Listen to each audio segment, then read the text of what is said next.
welcome to the next chapter. I am Sandi Craig, your 5th day of the week host for this time slot, and we are excited that you've joined us today because, again, we have a great show ahead. And if you want to know who I am, well, my husband and I pastor a congregation here in Amarillo, Texas. Yes, we are in Amarillo, Texas, called Life of Worship. And we have live services on YouTube on Saturdays, and you can tune in when we go live on YouTube. It's about 6 p.m. Central, but we also have our Pal Talk room open because we have our Torah study, our Bible study at 2 p.m. Central, and then we start our services at 5 p.m. Central. I know that's a lot of information, but I can make it easier for you. Just go to www.lifeofworshipamarillo.org, and you can find out more information. In fact, I'm going to give you some right now. Dr. Halissa Alawine will be here. She's arriving tomorrow, and she will be speaking tomorrow night, Friday, and Saturday. So Friday at 6:30 p.m. and Saturday at 2 and 5. And we would love for you to join us for that because it is going to be an amazing time of learning and word and fellowship and worship and so much more. So if you can come in, then do so. If not, tune in on our YouTube channel, Life of Worship Amarillo. Skip the O and you can find us. Look under Sandi Craig or both. You'll find us there. But we also do a couple of other things. When I say we, I'm speaking of my husband as well because we are a team. But we are the host of the Monday morning War Room Prayers.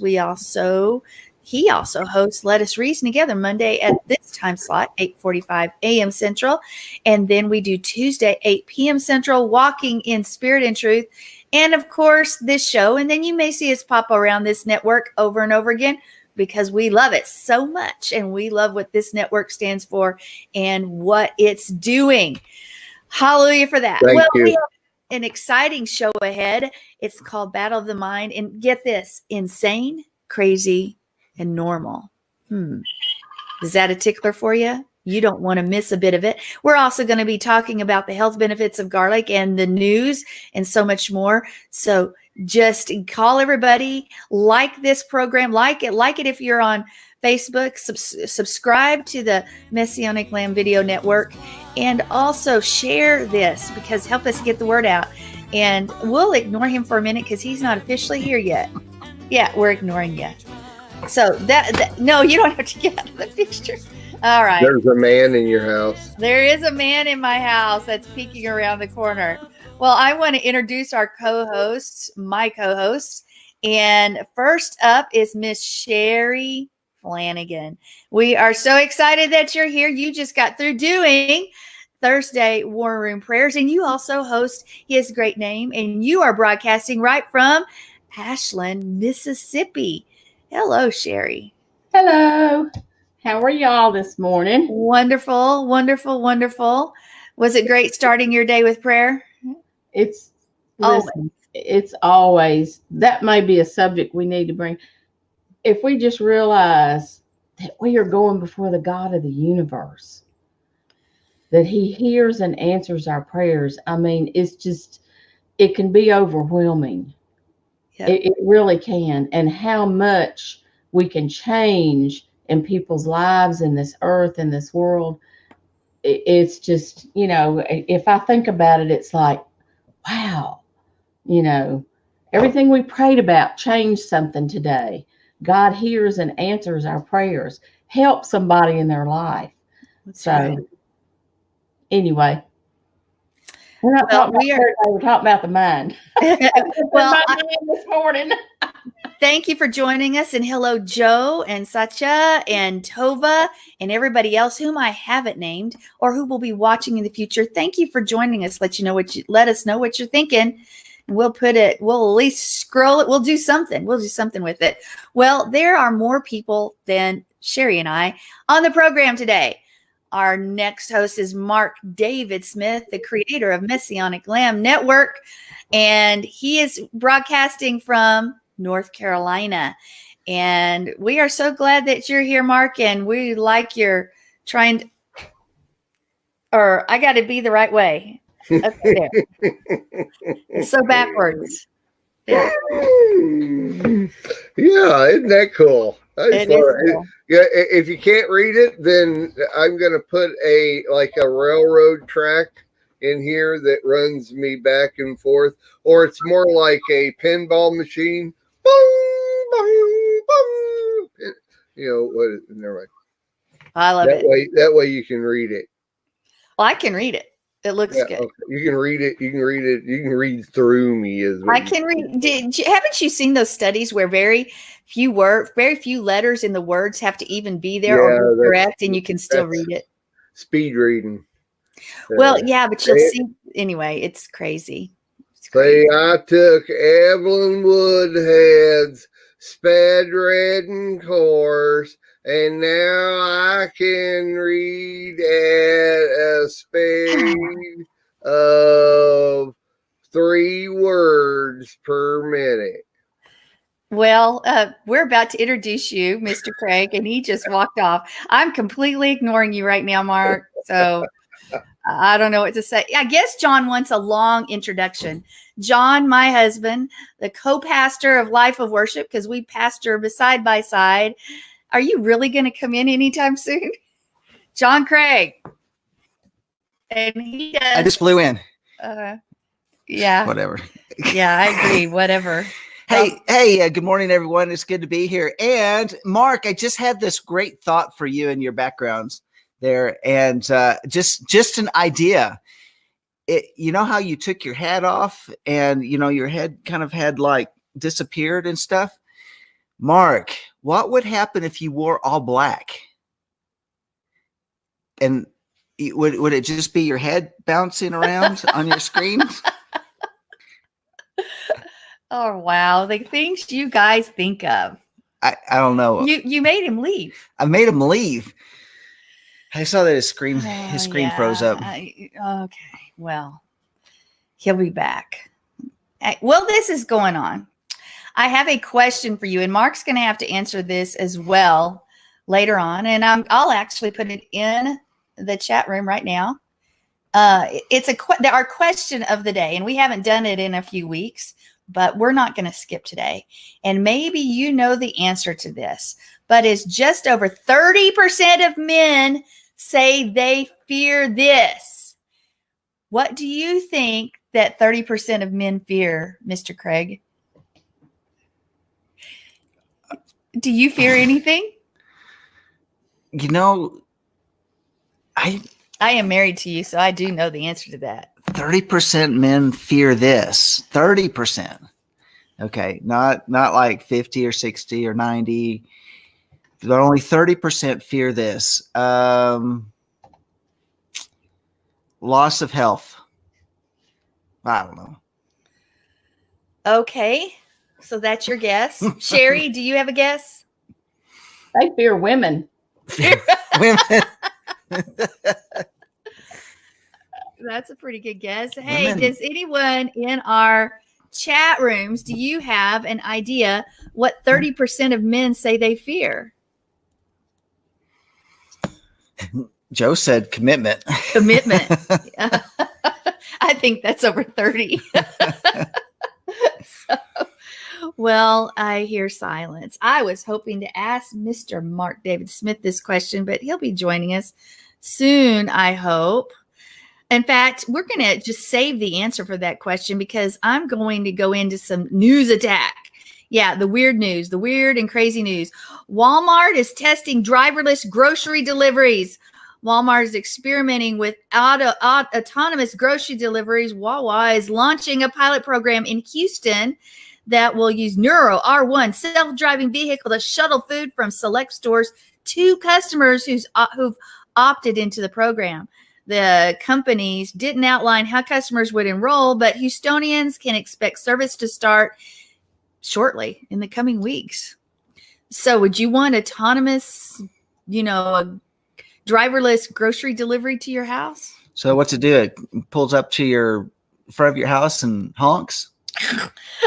That's a good question. Beep, beep. And what if you don't go out there in time to go pick it up?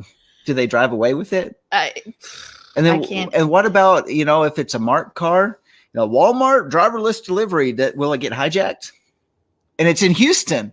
Will it go into the Fifth Ward in Houston? I mean, do they limit where they go? They don't know. Most people don't know what the Fifth Ward is. The Fifth Ward is like the absolute no-go zone in Houston, Texas. When I was a private detective, I had to do a stakeout there. I stuck out like a sore thumb. I had several people knock on the window saying, "Are you okay? Do you need to be here?" There was actually good people in the Fifth Ward, but... Well, so you would not opt in on this? No. All right. What about you, Sherry? I think it's a risk, in my opinion. I don't know if that's a good business decision or not. Maybe it is a good business decision, but they're trying it out in Houston. Well, you wouldn't have to tip them. There you go. That's a good reason. Okay. That's something to think of. I don't know. It's getting kind of scary when you look at some of the old robot movies. You know where all the robots that's true. take over? And you know those things sort of tell us what's coming, is what they say. And yeah. Well, I have some more wacky news. Well, I don't know if it's wacky news. A man in China was detained for multiple thefts of women's high-heeled shoes. Police received the tip and searched the man's house, where they found more than 180 pairs of high-heel shoes. That's a little weird. That's just weird. He's just preparing. Are they different sizes, or did they fit his feet? My little blurb did not tell me that information. Was he short? Don't know any of that. Well, You know where high heels came from. Where? Louis the 14th, he wore red heels because it made him taller. Hey, you know, okay, all right. So I have a confession.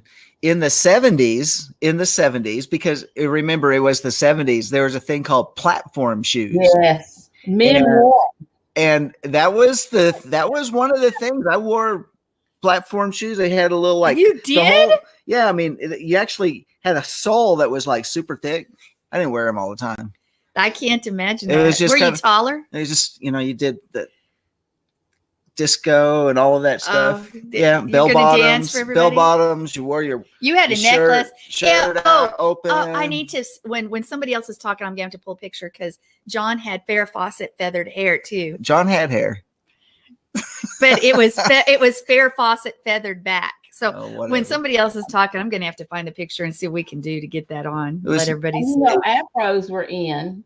And but John had a friend at church that he had a big, huge afro. He was in a musical band back then.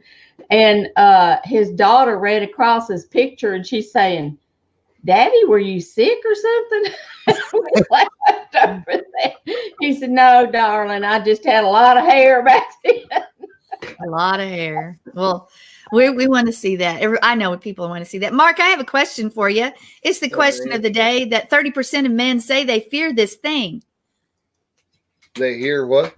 They fear. 30% of men say they fear this one thing. Satya said they fear the wife, and Joe said dancing. My hubby fears dancing. And that's David's answer.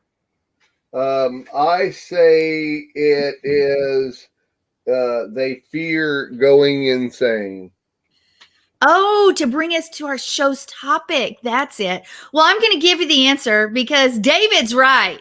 30% of men fear dancing. Yeah.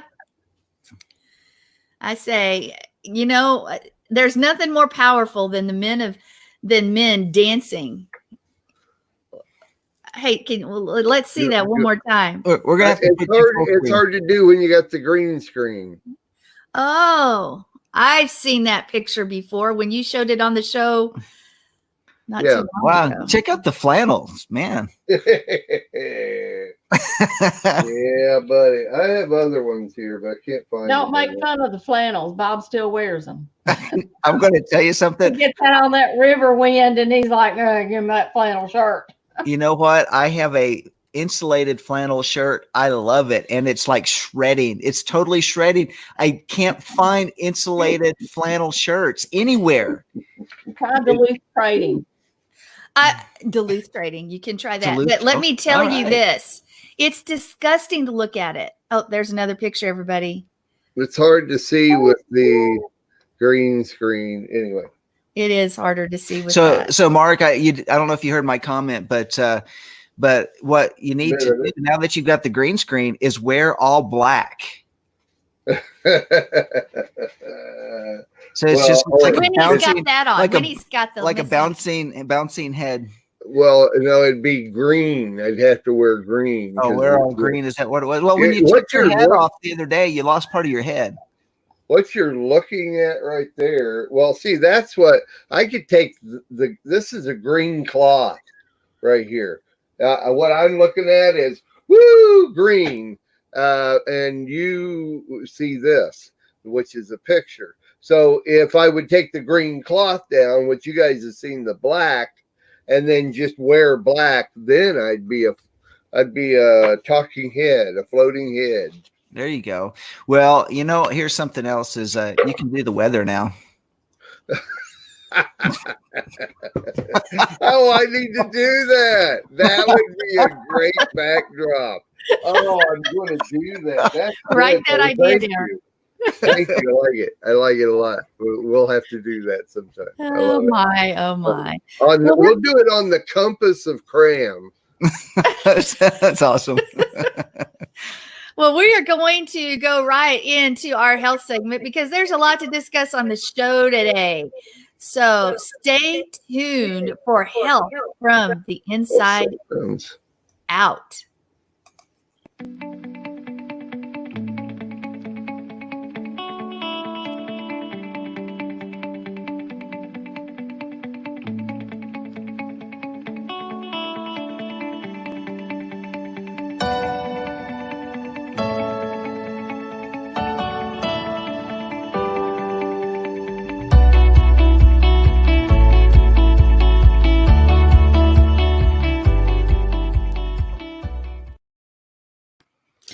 Well, today we are talking about the health benefits of garlic.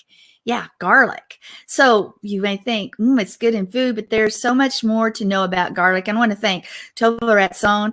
I've thought about garlic before, but it just brought it to my attention. I think it's time to talk about garlic because in ancient times it was valued for because of many health benefiting properties.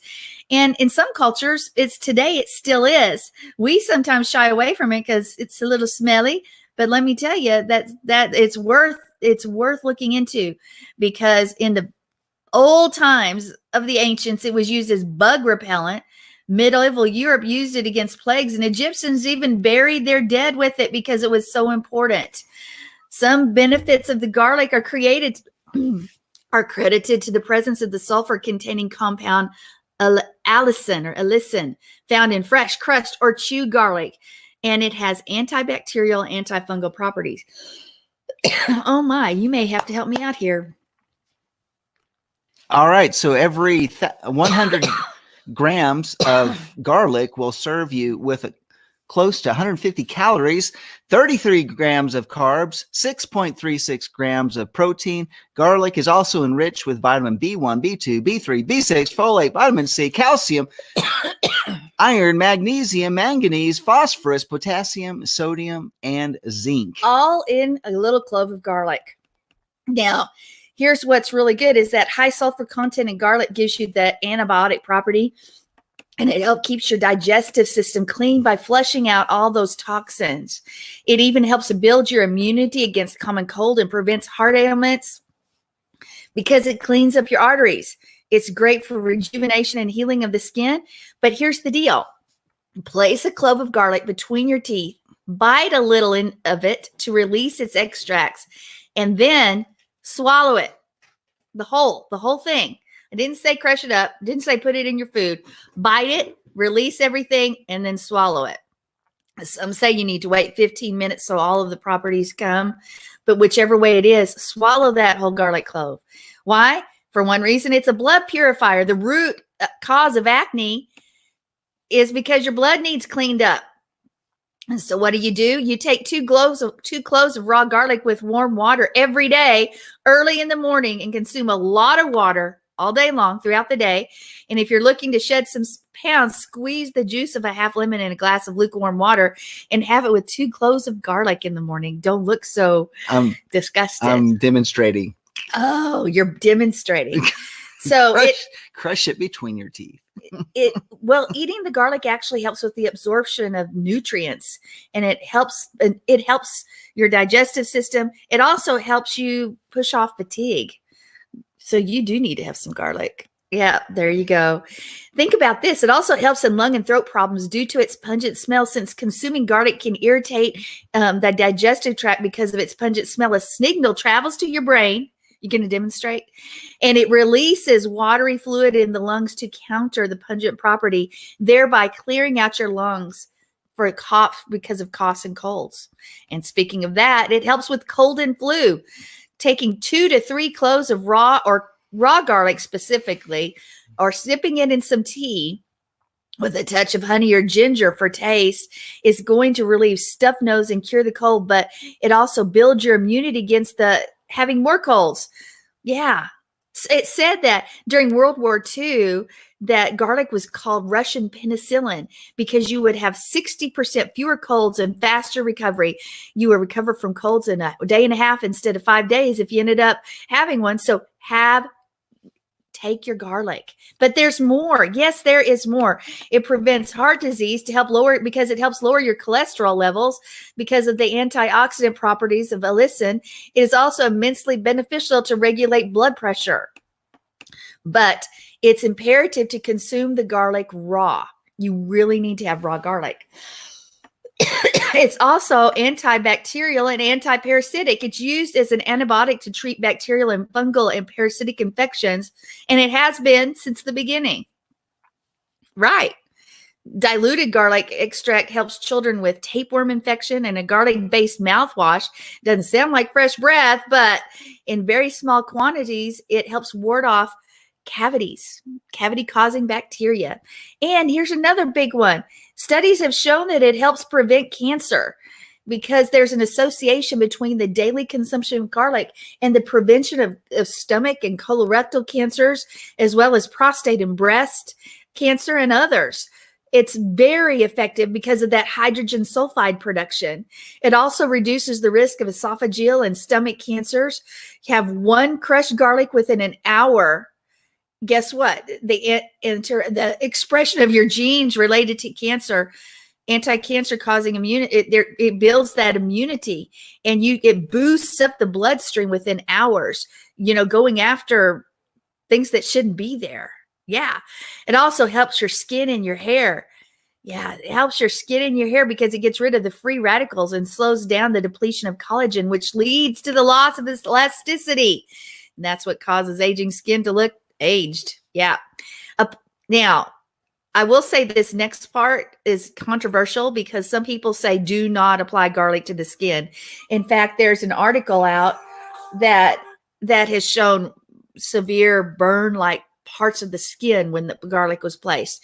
So I'm going to give you the links to the different sources that we use, but applied topically, some say it helps treat fungal infections. And also helps eczema.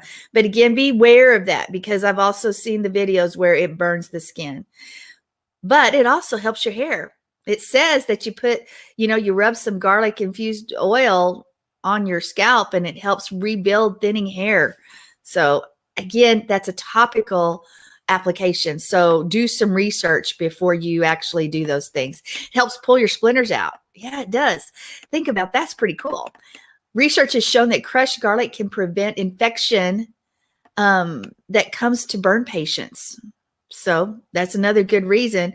It also has an anti-inflammatory effect because it will benefit your musculoskeletal system and your respiratory system and help out with arthritis because it has anti-arthritic properties, and it helps reduce the inflammation of your airway too.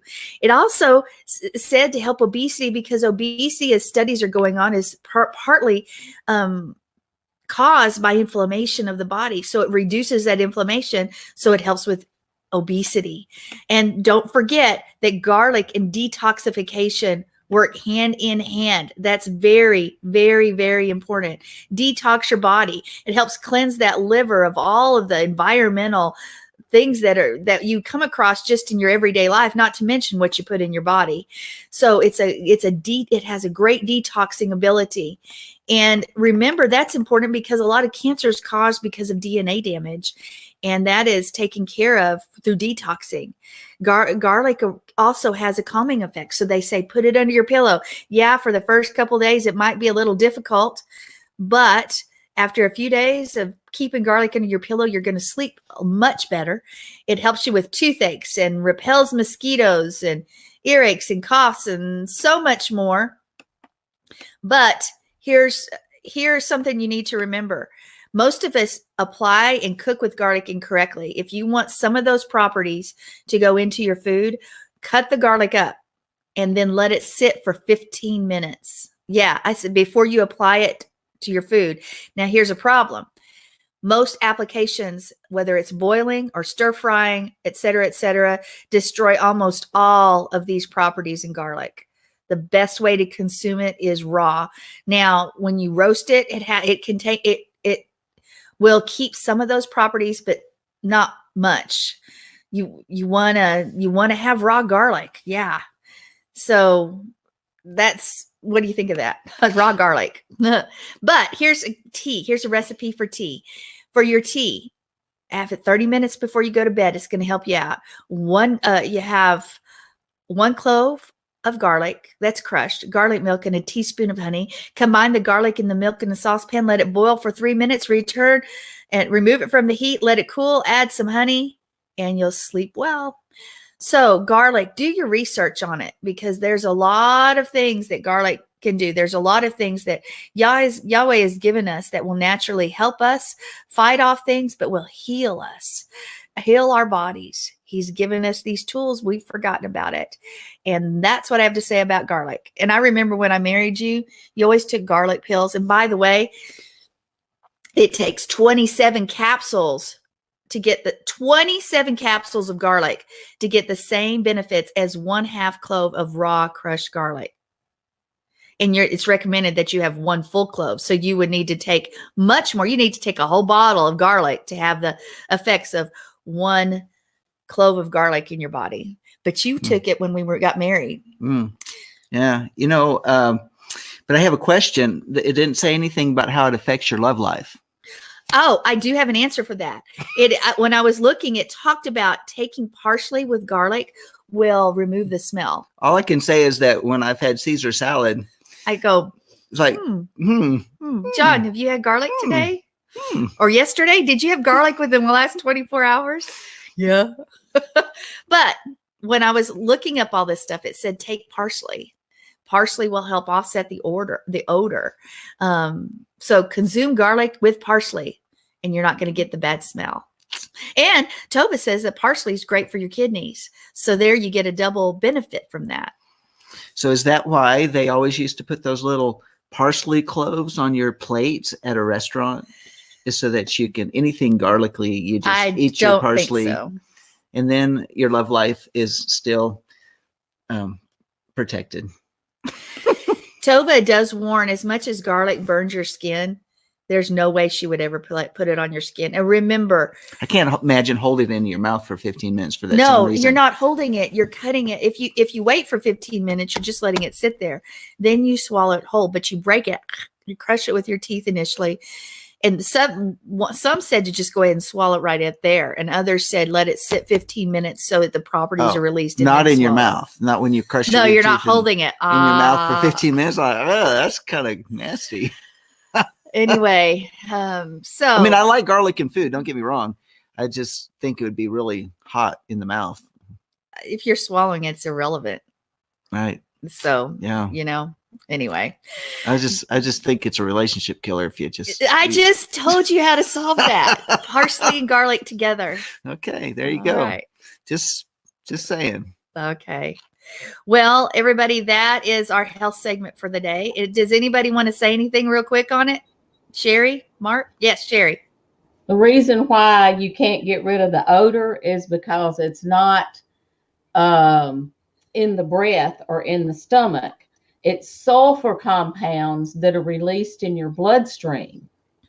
So that's why it won't go away. And there's actually a study that some university students were doing about other foods that you can eat, like you were saying, parsley that you can eat with garlic that will cut down on the odor or get rid of it. And one of them was apples and mint. And they said they found the one on apples by accident. One of the students was eating the garlic and the smell wasn't there. And so they went back on what he'd eaten earlier, and he'd eaten apples. So they ate apples with the garlic, which I can't even imagine, but apples with the garlic. And it cut down on the smell. But, you know, like Bob says, you talk about your love life, Bob will say just eat garlic as self-defense. If you're eating garlic, you eat it too for self-defense. Mark, did you have something you wanted to chime in on? Are there any benefits for vampires? I have nothing to say about that. Bob had a guy on the boat that ate garlic. He said nobody would sit at the table with him and eat. He said there's an old captain said he ate it. He'd just pick up cloves and eat it like this. And he said, didn't nobody want to be around him. Well, I don't know, folks. You heard it. Way to keep vampires away, Mark. Yeah, that's what I've heard too. But, you know, all the vampires I've met said, no big deal. We eat it on a regular basis. Well, to go back, what Sandi was talking about earlier is that I had been on a fast and then had a Caesar salad. And she said, did you have garlic? And she says, it's just coming out of your pores. You know what? It's what the sulfur's released, but it happens every time you eat garlic. Sorry, honey. Well, guess what? Yeah. Enough of the garlic. There you go. It's time to go forward because we want to hear what John has for the news today. So here's our news segment. All righty then.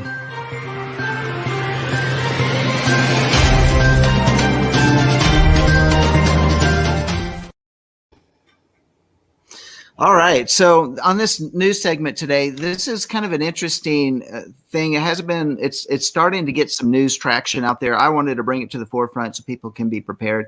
And I got this report over from Mike Adams at Natural News. By the way, Natural News actually came under attack.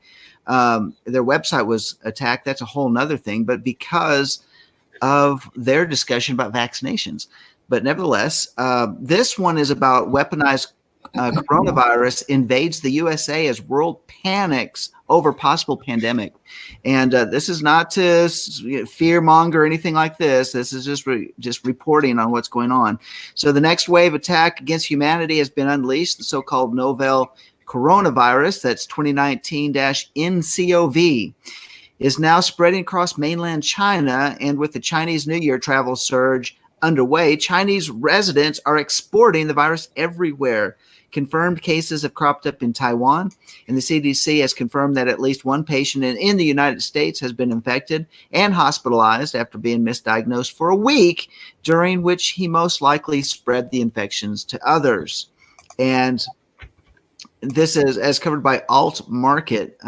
It says that the Centers of Disease Control and Prevention on Tuesday confirmed the first U.S. case of coronavirus. It's killed 6 people in China. The CDC and Washington state officials said the man in his 30s was in good condition at Providence Regional Medical Center in Everett. The symptoms presented Sunday and the diagnosis was confirmed Monday. So going on, it says that the confirmation of human-to-human spread in Asia certainly increases our concern. And that's from Nancy Monsignor, director of the National Center for Immunization and Respiratory Diseases.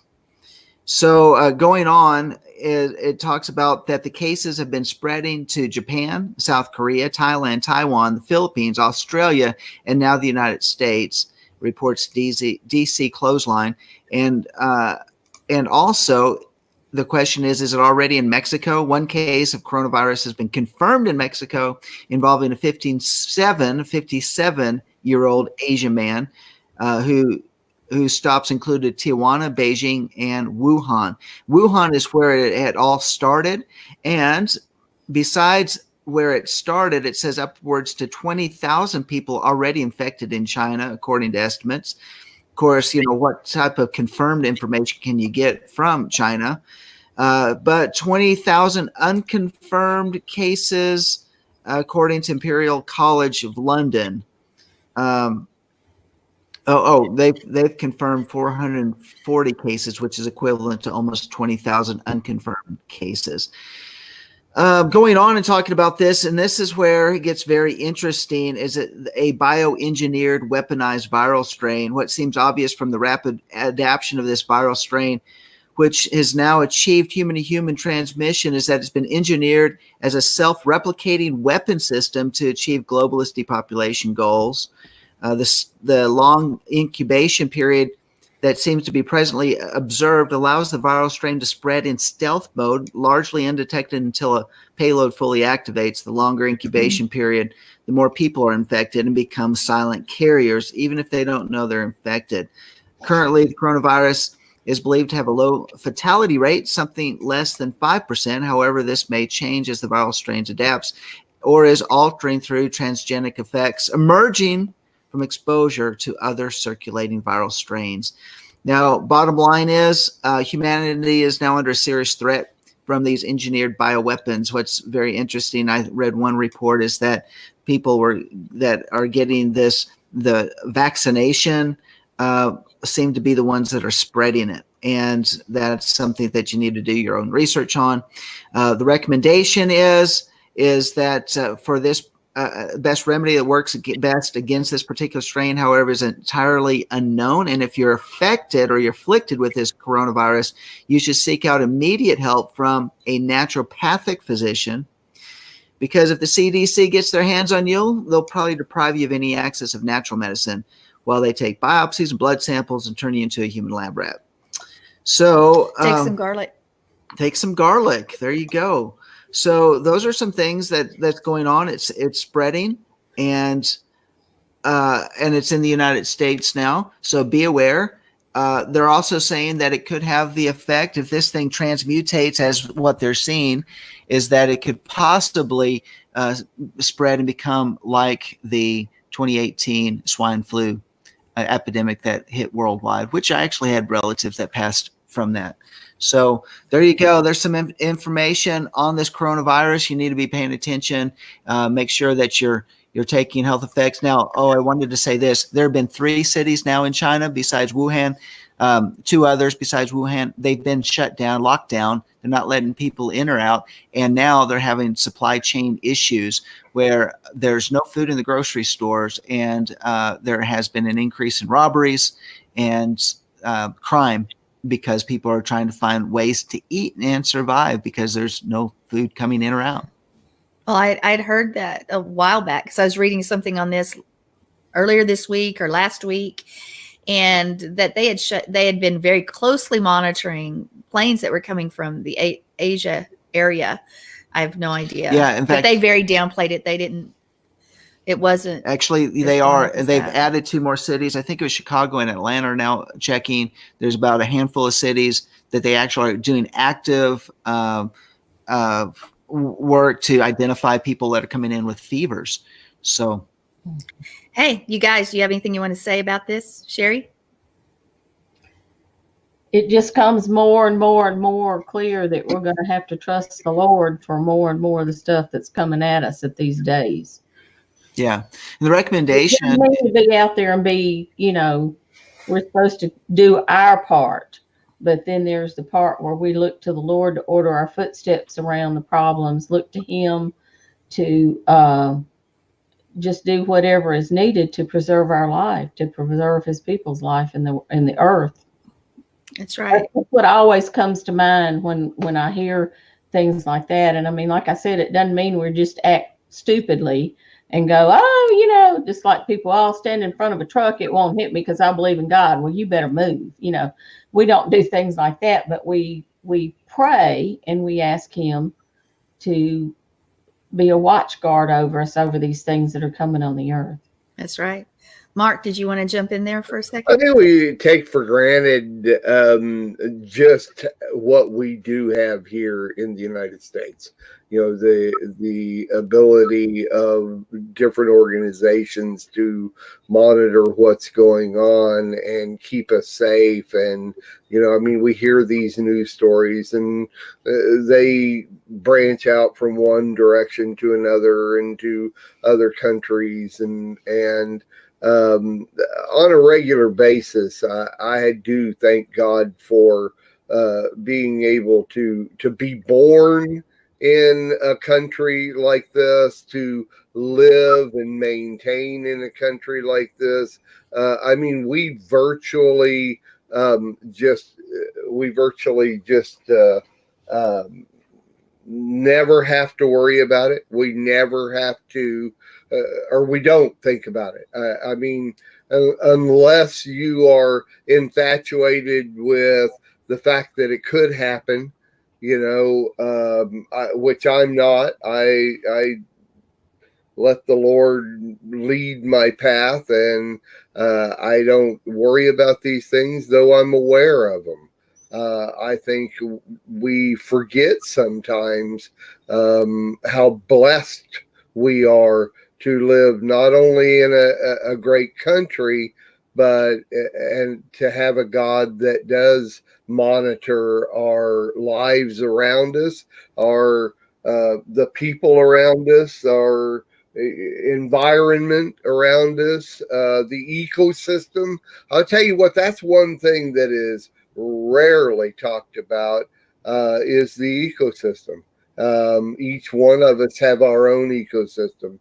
Matter of fact, I taught on this on the virtual conference we had several years back, is ecosystems and how that works even with God. And I think we take it for granted, and we need to be aware of that and thank God every day and on a regular basis. Yes. For what Thank we you, Mark. have. I want to say welcome to Terry, who is the lady who we've been speaking of that took the fenbendazole and is seeing complete healing in her body. So welcome to the chat room. Anyway, you may have been listening, but now we see that you're here. So it's so good to have you. One of these days, we're going to have her come on and give her testimony. Anyway, well, Mark, guess what time it is? It is time for our main topic, the battle of the mind.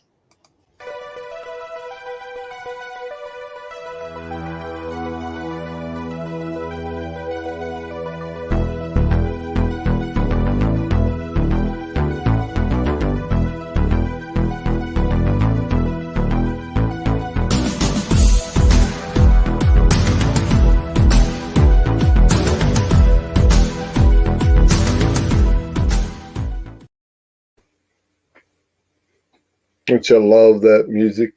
It makes me feel as though I'm a robot.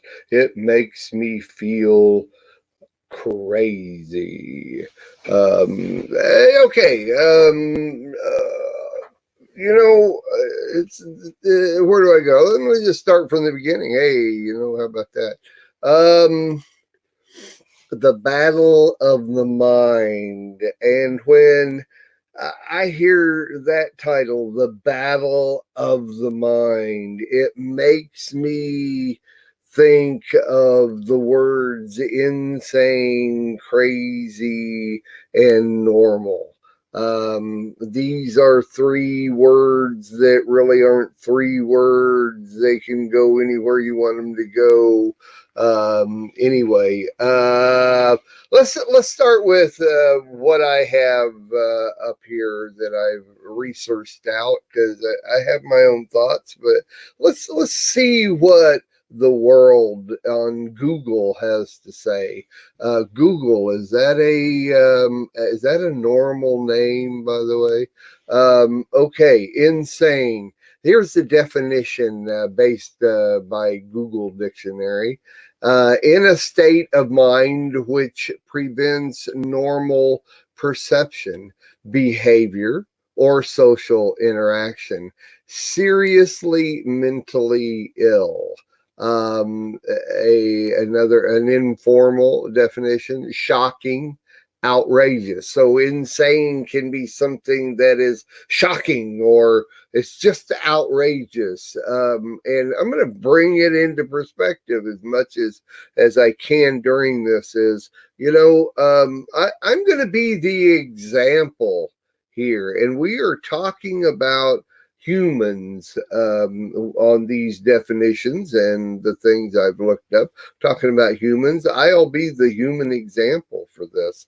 There are times when I'm shocking, and I've even been called outrageous. So, am I insane? Hey, Google, what does Google say? When you look up a word like insane and then deaf, you can do that a Google search, and it'll get, first thing you do is going to get a definition, and then you can kind of scroll down, and there are subtopics there. And the next one down from this is people also ask, what is the actual definition of insanity? Insanity, mental illness of such a severe nature that a person cannot distinguish fantasy from reality, cannot conduct his or her affairs due to psychosis, or is subject to uncontrollable impulsive behavior. Insanity is a concept discussed in court to help distinguish guilt from innocence, as a matter of fact. I have known a couple of people that I knew had bipolar. As a matter of fact, I lived with a person for 10 months that was diagnosed bipolar, and the difference from day to day, or every few days, in this person's concept of reality and the way they acted, all that type of thing, would normally make a person think that they were insane, when in fact this person was quite sane. We had a lot of very in-depth conversations that were great. So that's also something I wanted to bring up, is there are illnesses that are day-to-day things that we come in contact with that can be perceived as either insane, crazy, or a broad spectrum of this. Searching down here, let's look at the difference between crazy and insane. I haven't got to crazy yet, but we're going to jump to this. Both are similar to mad or mentally deranged. However, these two words are often used in different contexts. This is the real key here. Crazy is mostly used in informal speech, whereas insane is more used in informal or legal context. This disparity in usage is the key difference between crazy and insane, and it's true. And I think on a normal, regular basis, I think in a normal, and we'll get to that definition pretty soon, in a normal person's day-to-day life, the use of the word insane is going to be in a more formal concept, but the word crazy is a general word. That's just crazy, man. It's some crazy stuff, man. And so there is there's a contextual difference there, and I think the person hearing these words used can get the general gist of what the person is trying to say. Now, one thing I kind of liked on looking this up is an urban dictionary, which usually is a little more whacked. The dictionary, it's made up by millennials. It's made up by the younger generation. I'm 65, and I look at things at a little bit different view than the younger generations. I wanted to read this real quick. It says, the standard definition of insanity is inaccurate and completely useless. It refers to insanity as some sort of disorder that sometimes occurs to some subgroup of people, rather than more correctly stated, that it is not the exception, but rather the rule for Homo sapiens. So they're saying insanity is more the rule rather than the exception. No one could possibly look at what is happening in our world and believe all of its believe all of it's the product of billions of conscious minds. So nobody that's sane can look at the world and what's happening and say this is not insane. I mean, it's a good statement. It's instead the result of nearly an entire race of people operating on autopilot, like so many poorly programmed robots. Remember, written by the newer generation. There is, let's just sub this and say I agree with that, in that as a general whole, and if you're a history buff and look back on things that have happened, what's going on in the world today is quite crazy. But there have been crazy things that have happened in the past. And if I were to do an hour and 15 minutes on this, I could give examples. But I think you know what I mean if you look at certain instances. So moving on, the word insanity in Wikipedia starts right off: crazy, insane, madman, barking mad, and madwoman, are different words that are used for the whole spectrum of individuals and behaviors that are characterized by certain abnormal mental or behavioral patterns. Insanity can be manifest as violations. This is good. I like this. As violations of societal norms, including a person or persons becoming a danger to themselves or to other people. Conceptually,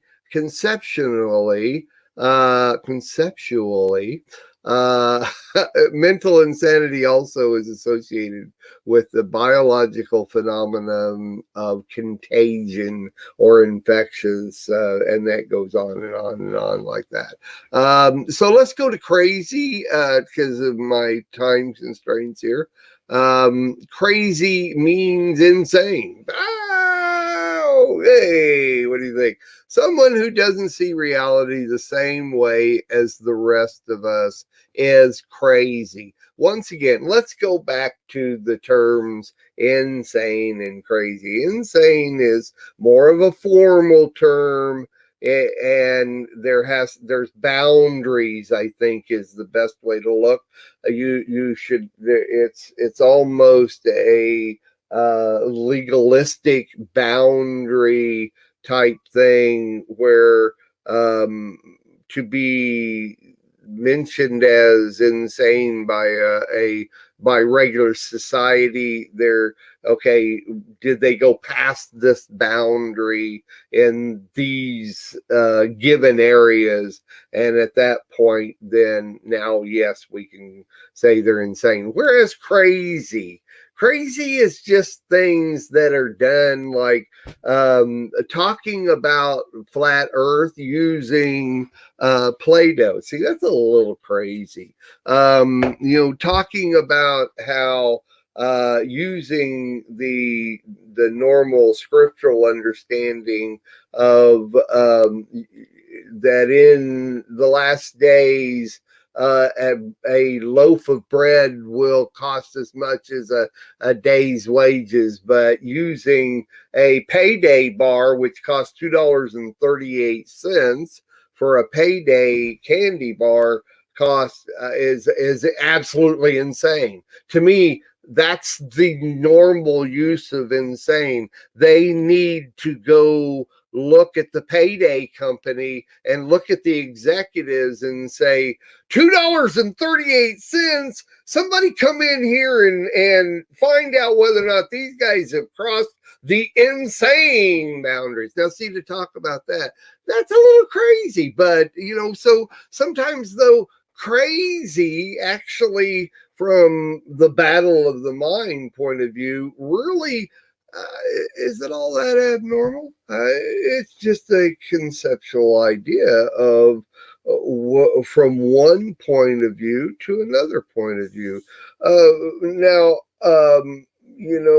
there are people that enjoy to be a little crazy, a little abnormal in some instances, so that it sparks fun, it sparks a thought.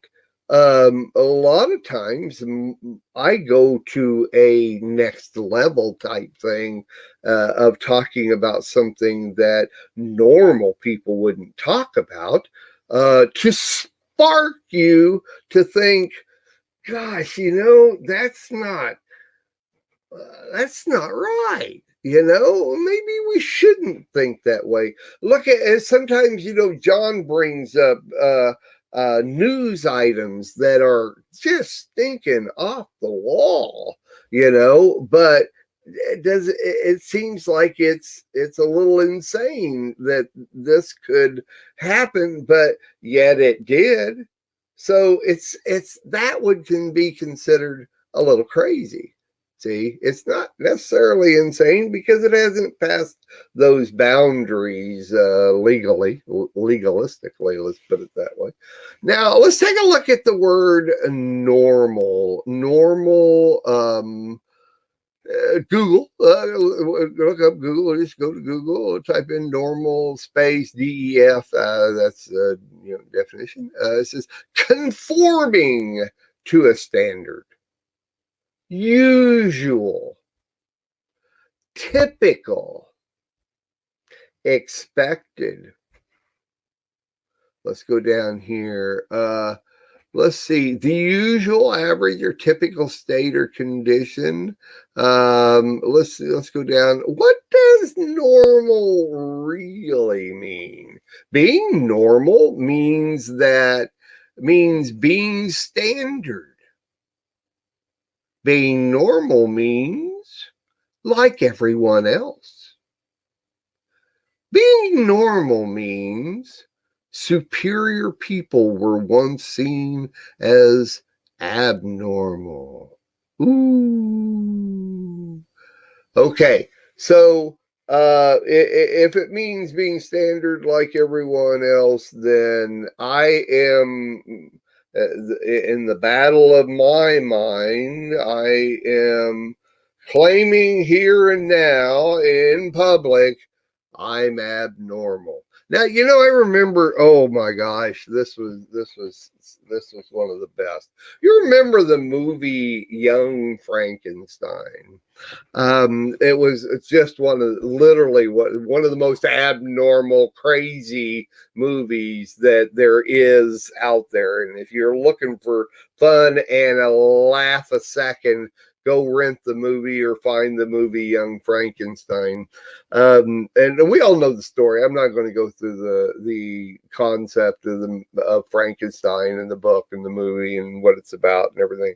But there's a scientist and he messes with God's creation, and he has several brains over on the sign in a case, and there's several brains, and they are all labeled a certain whether they're normal or not normal or whatever like that. And he asked his servant to go get him a brain, and he sees this one, it's abnormal, and he calls it Abby normal. So this is the one he likes, and this is the one he brings him. So it is normal. Are you normal? Might be something you want to think about. Might be something you want to go. You might want to do. Let's look at the Urban Dictionary. This is a word. Urban Dictionary. I love it. The only thing I love about millennials, they have to write this. I love it. A word made up by this corrupt society so they could single out and attack those who are different. That's it. That's all I have.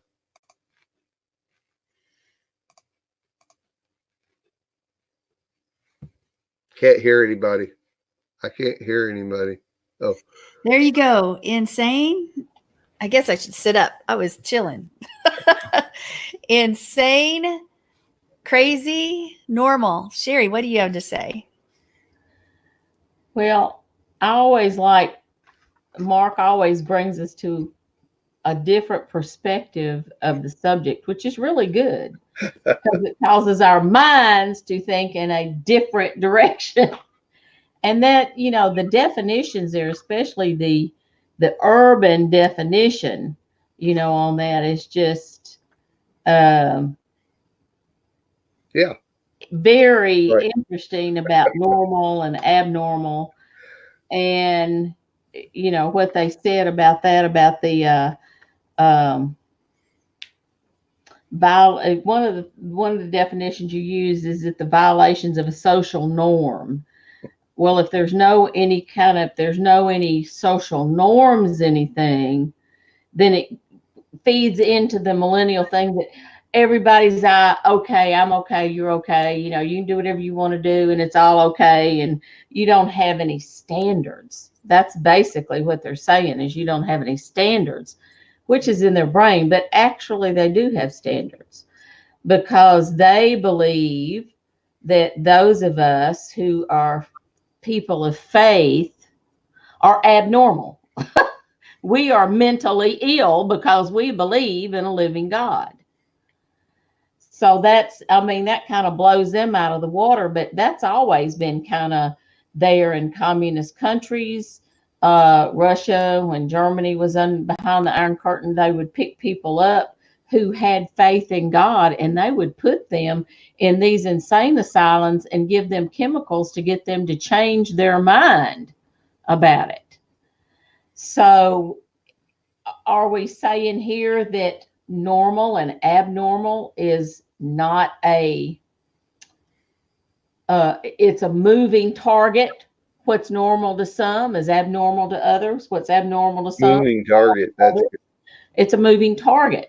Right. And according to that Urban Dictionary, you know, being the social norms. Well, you know, there's social norms, and then there's just plain old human norms. You know, it ain't normal to kill your child in the womb. I'm sorry, that's not a social norm. That's a human norm, and it ain't normal. I'm not putting condemnation on anyone who has done that, because God is forgiving. And there's been a lot of women's lives that have been ruined by that. And actually, the March for Life today is the March for Life is coming up. That's why my brain went into that direction. So I just think that's they want us to be like everyone else, isn't it? Brad Scott that says they want us to all wear long black coats, fat black hats, and have, you know, everybody look. That's what bricks are. When they made things with bricks, God uses rocks and stones from the field to build the altar. He does not use bricks, because all of us are individuals. All of us are a little different. And yet we still have this norm, this standard, that we're people of faith. So I think that's a very good perspective that you brought out there, especially using that Urban Dictionary, because it tells us what the mind of the millennials is. And right. they've actually been a generation that has had God taken out of their lives in a lot of ways.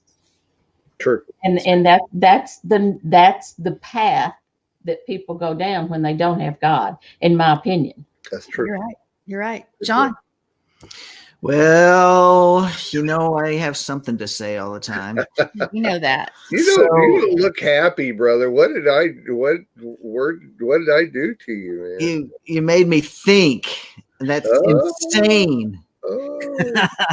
All right. So, we have these definitions, and you were talking about prevents normal behavior, mentally ill, shocking, outrageous. And so I was thinking about the time when Yeshua had crossed over the lake and they came ashore and arrived in the country of the Gadarenes. This is over in Luke 8. And it says, when he went forth to the land, there met him out of the city a certain man which had devils long time and wear not clothes, neither abode in a house, but in the tombs. And it goes on and talks about that when he saw Yeshua, he cried out and fell down before him with a loud voice, said, what have I to do with thee, Yeshua, Son of God, Most High? I beseech thee, torment me not. I'm reading that out of the King James. Well, I mean, it's in one account of this in the Gospels talk about that he was a man who was fierce. And there was also talking about how they couldn't hold him in chains. They couldn't even chain him down because he had break the chains. The guy was insane, and the people thought he was crazy.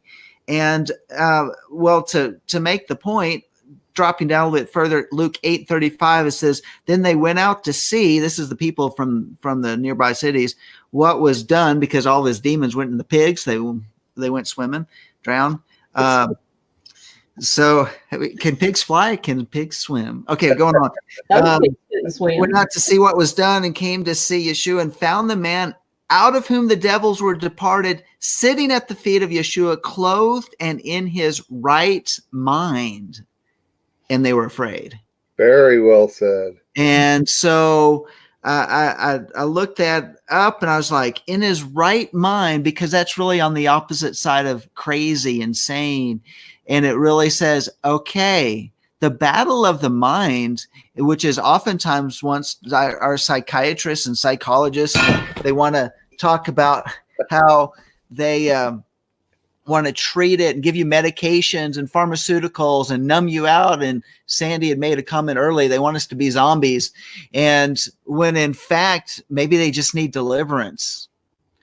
And because how much of the battle that's going on in our mind is just from the influence of the demonic, in the demonic realm. And of course, in a polite social society where our demons become sophisticated, we don't quite see it, but you go to the jungles of Africa or South America or in various other places and you just see craziness and people say that's demonic. And there was, so in the battle of the mind, what may take 30 years in therapy may just need time where they need deliverance and be set free. But the problem with that, and especially in the Messianic circles right now, Hebrew roots, there are many leaders that are saying that demonic on a believer is not possible. And that's completely wrong. If you follow, it's completely wrong. The erroneous thought is if you follow Torah, that it's then you can't not be oppressed by a demon. But in fact, Yeshua over in Mark chapter 1, his first confrontation on the Shabbat was in the synagogue.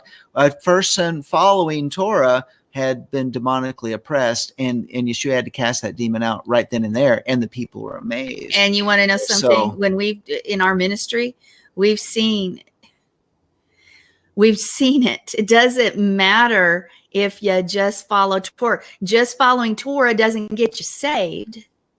Just following Torah is not necessarily going to get you healed. There are things that you have to do that Yeshua took care of on his journey to the stake or the cross. And it's those gifts that sit there and we leave them untouched because we say, well, I'm fine because I'm a believer. I need nothing else. I'm fine because I follow Torah. I need nothing else. Torah's spirit. We got to realize there's a spiritual battle anyway. Well, think about this is that we know in scripture, they had to take the land and drive out the inhabitants. Well, guess what? Mark, you've talked about this, and in some of the things I've heard you in the past, is that the realm in which we live, even I think you mentioned it earlier today, even our body is a complex land. I mean, I'm going to kind of paraphrase what I'm hearing is that we are ecosystem in an ecosystem. And so in an ecosystem, you have places that things reside, like bacteria and all that sort of stuff. It requires a proper balance, proper probiotics to counteract the bad bacteria and all that sort of stuff within our bodies. Good bacteria, bad. Well, it's not just these things, that there is a battle within the very soul, the mind, the will, and emotions, where that's where the demonic come in to oppress. And not your spirit. It's not the spirit, but that's where they come in to oppress. One can get saved, but one gets deliverance is a process. It says to work out your salvation with fear and trembling. It's a process by which, as the Father reveals, then we deal with it. And sometimes we need help. All at once. And yes, sometimes we need help. And that's where the ministry of deliverance comes in. And we see Yeshua casting out a demon out of one young lady who is a fortune teller.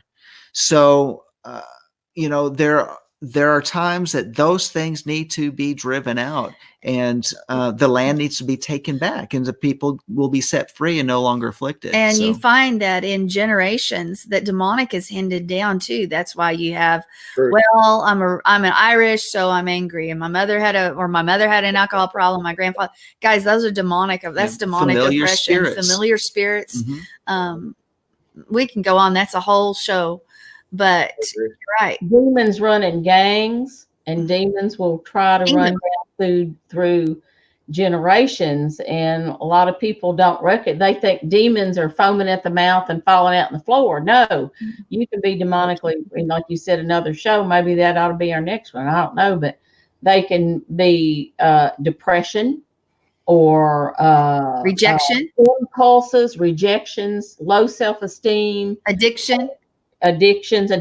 Usually you find addictions, that's a gang, because then you got to deal with witchcraft spirits, whole drugs, all they run together. They don't rage. Know that. And that's why there are so many people out there. They are actually deceived into saying what you said a lot. If we just do Torah, everything's all right. We had a lifestyle before we came into Torah, and we need to get rid of the leeches that are still trying to hang on before. But anyway, like you said, but most Torah observant people are still picking and choosing the commandments. So that's and you cannot just follow a set of it's spirit. The Torah is spiritual. It's a spiritual thing. Anyway, I could go into it. Like I said, that's a whole show. So, Mark, did you want to wrap it up real quick? No, it's great. I actually had not. Once again, is all of these we could do hours on every individual subject that has to do with the whole range of video series topics. I did not bring it around to a spiritual application, and you guys brought it in perfect. I was a little concerned because John looked very serious when I was done. It's like, what have I done?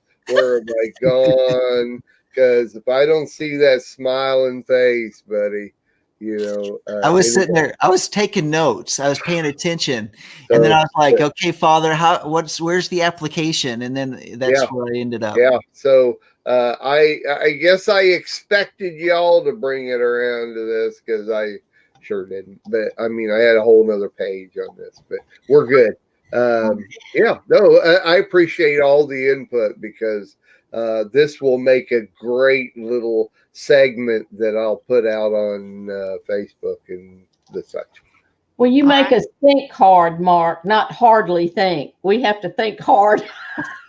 and it's good. Yeah. Because sometimes, we need to get out of our mindset, like we said, and think of things from a different aspect. Well, Learn a people, lot. these things that I brought out, basically we know all this, but to hear somebody actually verbally say them, that's a different process for us to make us think. Because otherwise it's just general understanding that doesn't bring it into a perspective. All right. Well, you guys, you heard it here. Hey, thank you for joining me, Mark, John, Sherry. Thank you for your input. And I'm excited for next week's show. And stay tuned for that. And just a reminder, hey, like us, subscribe, thumbs up, all of it. And let us know what you think. And yeah, I guess that's it. So everybody, till next week. Shalom.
We are richly blessed to bring you what we believe is the fullest, most diverse, yet up-to-date progressive teachings, discussion, and prayer programming you can find anywhere on this planet.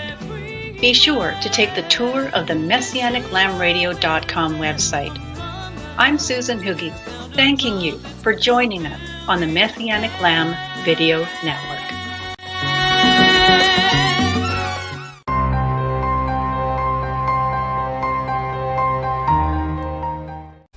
We are grateful you appreciate this radio station and the message it promotes about the true lifestyle of hope given in teachings and in songs of worship.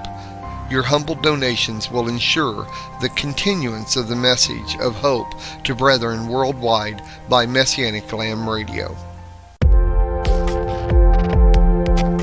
What does it mean to you to live life Torah style?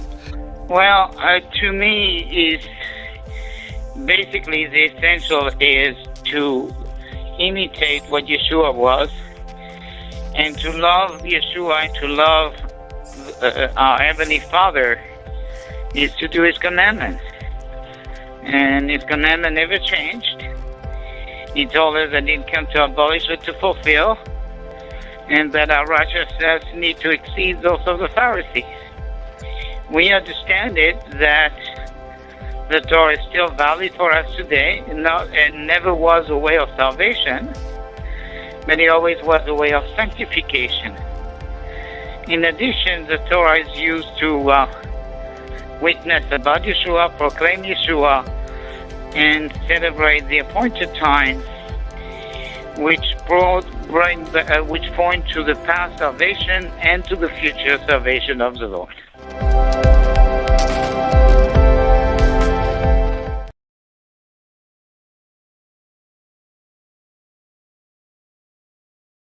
Don't go away, your show will start after a brief pause.